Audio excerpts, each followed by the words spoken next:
Fox's Peter Doocy pressed John Kirby at the White House on the origins of COVID. Watch this. Then does the White House hope that the lab leak theory is not true? We don't have a hope one way or the other, Peter. What we want is the ground truth. Wherever that takes us, wherever the science takes you, wherever the facts takes you, President Biden wants to know so that he can help work with the scientific community to prevent a future pandemic. Well, look who's here. Congressman Dusty Johnson, Republican, South Dakota. You, sir, are on the House Select China Committee. Okay, the COVID intel is going to be revealed. This should help us get to the bottom of it, right? Well, we absolutely need to get to the bottom of this. And by the way, this is why Republican leadership matters.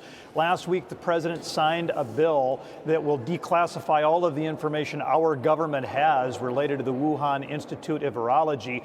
We would not have put this bill on the president's desk if we didn't have a Republican House. We have got to get to the bottom of this. There are signs that the virus came from animals. I've seen those published reports in reputable journals. Do you discount that? I do not discount that. The reality is that some of the findings have been mixed. As you know, the Department of Energy says that they think it's from a lab leak, but they admit that they have low confidence in their findings. Other analysis, as you've indicated, suggests that it is a zoonotic disease, one that jumped from animals to humans. We don't know. What we do know is that whoever lit the fire, the Chinese Communist Party, did a terrible job of containing the fire, and they lied to the entire rest of the world about the existence of the fire.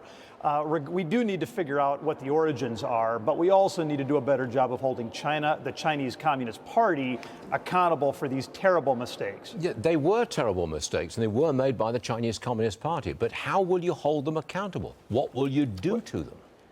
Well, that is one thing that the Select Committee on China is going to be talking a lot about. Sanctions is one tool that's available. We know that those are generally low risk, low reward tools.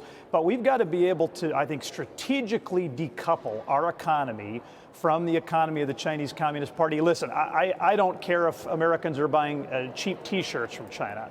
And I certainly don't mind if we're selling them a lot of soybeans. But I think the fact that there are life-saving pharmaceuticals that we are only getting from China is a huge problem. And I think part of the accountability measure is making it clear to the Chinese Communist Party that we are not going to be beholden to their coercive economic power any longer.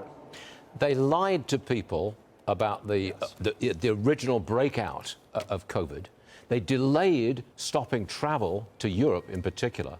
Do you think this was deliberate to go after us, or just incompetence? I think it is largely incompetence, but that's why we've got to dive in. We've got to figure it out. And even more incompetence, I think it is just the culture of the Chinese Communist Party, that they want to repress the truth, that they don't want bad information to get out. Listen, I get it. As a politician, there are all kinds of times that the free press irritates me. But the free press is the way that information gets to the public that the politicians don't want the public to have.